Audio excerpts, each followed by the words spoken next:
So my name's Noah Daniels, and I'm going to talk about something that is joint work with Andrew Gallant, Jian Peng, Lenore Cowan, Michael Boehm, and Bonnie Berger. This is work out of Bonnie Berger's lab at MIT.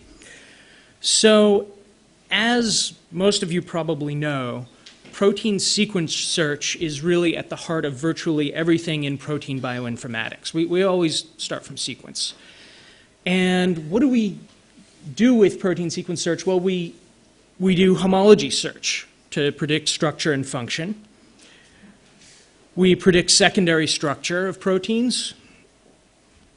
We predict tertiary structure through both ab initio and threading approaches. And we even do orthology mapping to identify orthologous proteins, orthologous genes amongst different species. So what tools do we use for all of this? Well, for homology detection, we most commonly use the hidden Markov model kind of family of tools: Hammer, HHblits, HHpred, and so on. For secondary structure, we usually use SciPred, PhD. There are other tools as well. For tertiary structure prediction, there are tools like SMURF, BetaRap Pro, RaptorX, CNFpred, and many, many others. And for orthology mapping, we usually use things like InParanoid, Mercator, Isobase, and of course many others. But at the center of all of these is Protein Blast. Virtually all of these rely on blast search in proteins, either in training or in query time. And as you all know, in practice, BLAST scales linearly in the size of the data on which you're searching. Now that's actually a really good thing, and it's allowed BLAST to really dominate search since it was developed. Now, as a reminder, I'm sure all of you know what BLAST is, but just as a reminder, it uses K-mer seeds to find and extend possible matches in a database. So again, its runtime complexity is linear in practice in the size of the database, also in the size of the query sequence, but let's leave that aside. But why is this a problem? I mean, this looks great, but the problem is that protein sequence data are also growing exponentially. So this is a plot of the number of sequences in NCBI's NR, which stands for non-redundant. We'll just call it NR from here on out, over time since 2002. I mean, you'll see some glitches here. This is real data that the NCBI sent me. No glitches after like 2008, but there were, we don't need to worry about that. But this looks exponential, and if we put it on a log scale, we see that it really is exponential, and the doubling time is roughly 2 years. And most recently, June 2013, we have 26.6 million sequences in NR. So what are we going to do about this? If BLAST scales linearly with the size of the database, but the database is growing exponentially, then our query times are growing exponentially. Well, a solution is compressive genomics. And the idea is that a lot of the new data we're seeing is really similar to the existing data that we've already seen. So we can look at a subtree of fly phylogeny, and we can see, so the amount of non-redundant data is shown in black at every level of this tree. And the size of each genome is colored. We can see that if we look at all the fly genome data, the unique data is really only half the database. And while this is just fly data, remember that D. simulans and D. erecta are about as similar as you are to a fish. So we get more redundancy for more genomes. So how can we make use of this redundancy? How we can make use of this redundancy is really at the heart of this idea of compressive genomics. So we're going to sort of look at this in three ways: compression as search, how we can do a coarse search in a compressed space, and then a fine search to get the correct results we want, And this is going to scale linearly in the amount of unique data. Now, Lowe, Boehm, and Berger introduced this for nucleotide data. I'm sure many of you saw Michael's highlights talk earlier, if you could get in the room. And they call this KBLAST, for compressively accelerated blast. We're going to introduce KBLAST-P. So why is doing this hard? Why is compressive genomics even a challenge at all? Why can't we just use standard compression tools like gzip? Right? Why can't we just compress the data? Well, the problem is that gzip, LZW, bzip2, and so on don't respect the data structures that computation needs. Right? Computation in this case is search. So we instead have to decompress to compute on the data. Normally we think of compression as a space-time trade-off. And that's not what we want here, right? We're not just trying to save space. Also, for search, we need inexact matches, which adds to the challenge. So we design compression so that we can, in fact, compute in compressed space without having to decompress anything but the ultimate results. All right, so how does compression work? So let's start with a first sequence in a database we want to compress. Now, the first sequence, and we've got an empty thing we're going to call the course database. Now, the first sequence to be compressed just goes into the course database. But we're also going to look at this sequence and we're going to index it on k-mers. We're going to take every k-mer, say k is 4, it doesn't have to be, but 4 works well, and we're going to put a pointer to that k-mer into a seed table. Now we get a second sequence, and what we're going to do is slide this k-mer window, again, k being 4 at least for this example, along that sequence. So we're going to look at the first k-mer, and we're going to see if we've seen it in the seed table, and indeed we don't. And yes, this is entirely inspired by BLAST. We're going to look at the next k-mer, and we don't see it. But the third k-mer, we found it. It turns out to be the first k-mer of this sequence because, well, this is a nice little illustrative example. But we see that match, we follow the pointer, and then what we do is try to extend that match, again, just like BLAST. So we do a greedy ungapped extension, and if we can get at least a 60% sequence identity in a 10-mer window, we take it. And we keep trying to do that. And if we can't proceed, we try to do gapped extension, which is just a Needleman-Wunsch alignment on 25-mer windows. Why Needleman-Wunsch and not Smith-Waterman? Because for these short windows, we really do want a global alignment because they're just 25-mers. And we keep trying to do that, and if we can't extend anymore, we stop and we realign them. There's the alignment between those. We stop and we realign them, and if we get a long enough alignment with enough residues and a good enough sequence identity, we compute we store a link and we compute a difference. So what we do is we say, well, we had a pointer to this sequence. We put a pointer into this link index, so we know that this guy is represented by this one. And we also store these differences. And then there's this bit left over at the end. What do we do with that? Well, we couldn't match it to this sequence. Maybe we can match it to something else. But simplistically, let's say we couldn't, so we'll store that in the course database as well. So now our course database has these sequences and pointers and stored differences, that's what's in red here, that allow us to reconstruct the original sequence from the representative sequence. So again, very importantly, this is lossless compression. Now, I'm sweeping some details under the rug. Those details are in the paper. So that's how compression works. And what about search? So First, we start with a query sequence and a course database. The first pass is what we call course search. We run a blast search against this database using this sequence, and we get some candidate hits. Now, the second step is sequence reconstruction.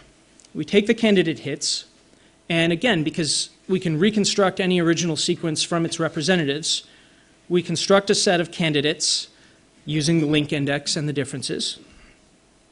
And finally, we take our query sequence again, and we run another blast search on these candidates. We call this fine search, and we get results. So the first question you might ask is, why should this be faster?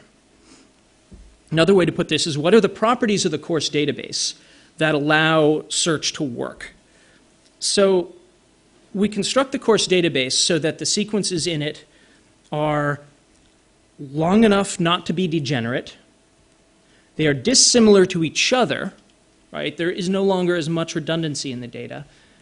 And they're similar to the sequences they represent, so that they represent the sequences that can be reconstructed from them.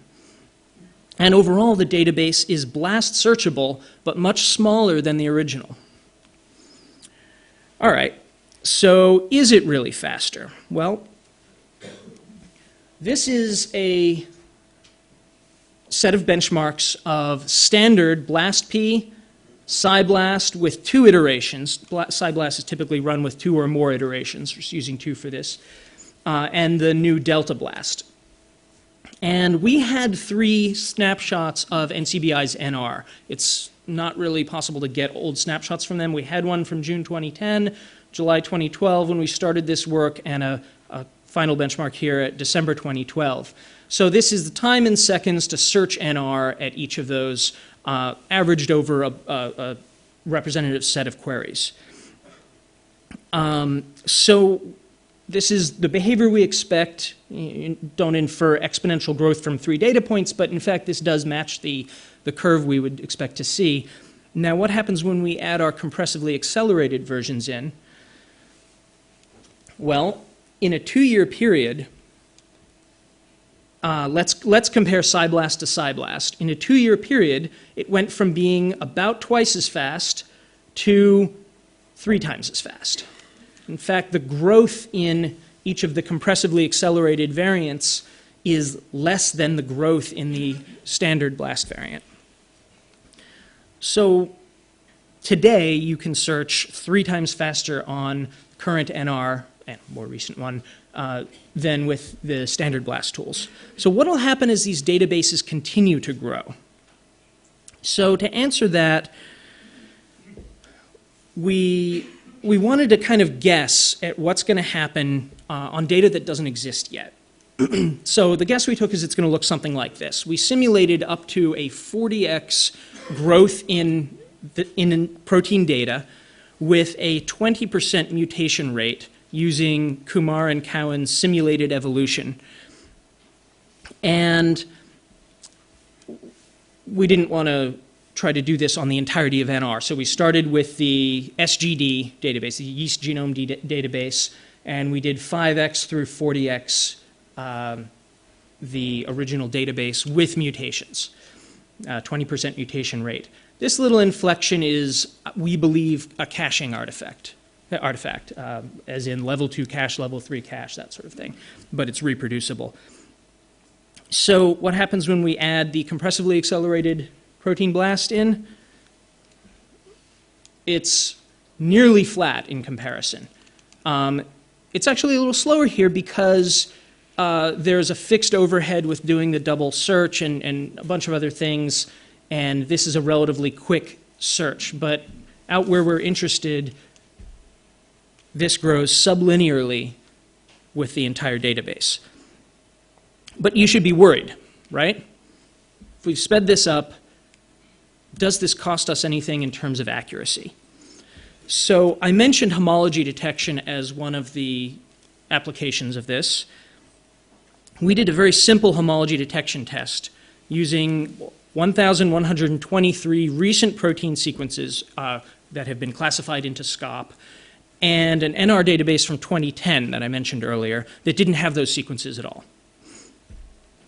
And these are just the ROC curves you get from standard PSI-BLAST and delta blast. And what happens when we put in the compressively accelerated variants? They match pretty much exactly. The ROC curves are the same. There can be some differences in individual queries, typically right at the e-value margin, but for purposes of this homology detection test, we got the same performance. We also compared to the recent HHblits and out of Soding's lab, and we ran HHblits on its most recently available database, and we saw in our case that delta blast performed pretty comparably to HHblits. It's a little better here, but 0.76 to 0.75 area under the curve, I'm going to call them comparable. PSI-BLAST wasn't quite as comparable. But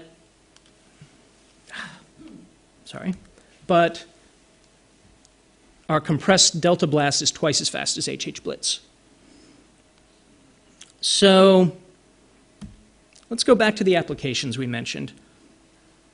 I talked about homology detection, SciPred, secondary structure prediction, talked about tertiary structure prediction, and orthology mapping. Now, remember, all of these rely on protein blast as some part of their pipeline. And the cool thing is, all of the KBLAST-P, or compressively accelerated BLAST-P tools, are drop-in replacements for standard protein blast. You can pass along the same arguments and everything. They produce the same output format. So what if we substitute compressive protein blast? Well, let's zoom in and take a look at RaptorX. So RaptorX is a terrific threader out of Jinbo lab, and it relies very heavily on PSI-BLAST, right? So the RaptorX pipeline, somewhat simplified for threading, is something like this. We take a query sequence, we do a PSI-BLAST search, and we get predictions of secondary structure, disorder, solvent accessibility, profile, gaps, and so on. And then the search is done. There's plenty of computation going on there that I'm not going to get into. But it turns out that on a typical protein sequence, roughly 75% of the running time is spent in PSI-BLAST. So if the 75% part can be made 3 times faster, then by Amdahl's law, the whole thing gets, we can drop compressive PSI-BLAST in, the whole thing gets twice as fast. So where do we want to take this next? Well, one thing we'd like to do is improve the compression. We want to take some ideas from evolution and try to do a hierarchical clustering. We think there are some other ideas for improving the compression as it is, and that if we improve the compression, we will improve the speed up over the standard tools.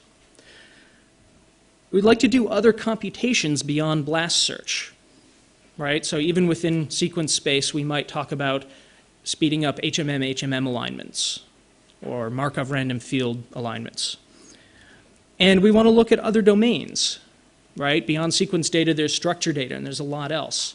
So this idea of compressively accelerated search, coarse search, and then refinement might be able to go somewhat further. So to recap, BLAST is used virtually everywhere. Protein data are growing exponentially, protein sequence data. And we introduce what we call KBLAST-P, compressively accelerated BLAST-P, And you can search 3 times faster today on the NR database, possibly more in the future. And it's open source. You can download it here. It's written in the Go language. It runs on any Unix-like system that runs BLAST. It relies on standard BLAST. And we plan to provide quarterly compressed databases, but the compression tool is also available. You can create your own. So there are a bunch of people I would like to thank. My co-authors, Andrew, Gian, Lenore, Michael, and Bonnie, as well as some colleagues and others who have been really helpful, Poru Low and Norman Ramsey, Wayne Matten from NCBI, who provided me that sequence data to determine the exponential curves, and Dan Kortschak, who wrote BioGo. So thank you.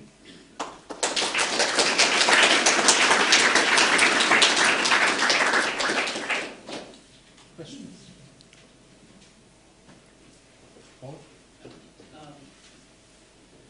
Thank you for the nice talk. Can people hear me? I can hear you. Okay.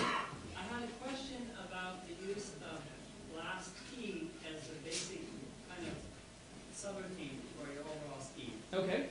There are programs which use a different kind of seed, an adaptive length seed, such as blast, which I'm going to be a little bit involved in, but also a wrap search, for example. My guess is that they're quite a bit faster than standard blast. My guess is that they could be plugged right into your scheme, but I was curious if I missed something, if there's some dependence on the K-mer seeds. There's no dependence on that K-mer seed. So our compression is inspired by BLAST's fixed size K-mer seed, though it's a little more complicated than that. It doesn't have to be fixed. Our search relies on, at present, having a BLAST tool that can search a BLAST database.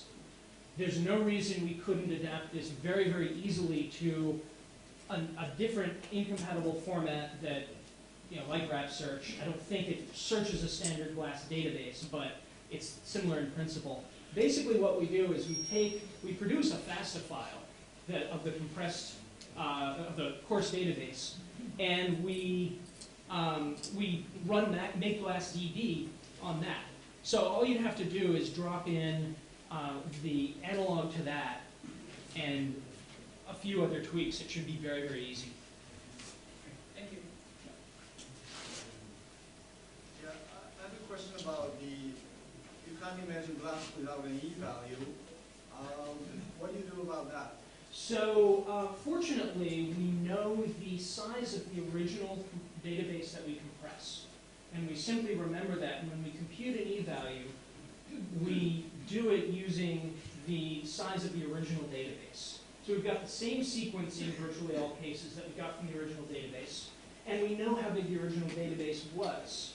And so the E-value calculation is based on that. So we get the same E-values that a standard BLAST does. Which might be pretty off if there's a lot of redundancy in the database. No, it shouldn't be. All right, you raise a good point, because the NR database itself is a little funny, right, in that it's relying on one sequence at a purely 100% identity level. It's relying on one sequence with a whole bunch of headers, right? It's got the names of every one of those. And BLAST still knows uses the original database size to compute the E-value. So if BLAST is going to be off, then we're going to be off in exactly the same way. But in all our tests, if we get the same sequence as BLAST, we get exactly the same E-value. Yeah? So you said we used 4 as seeds, k is equal to 4. So is there a particular reason? We didn't necessarily use. I was using that for this example because it works well on screen. We tried 4 through 6. The K-mer seed table at k greater than 6 is infeasible in terms of memory.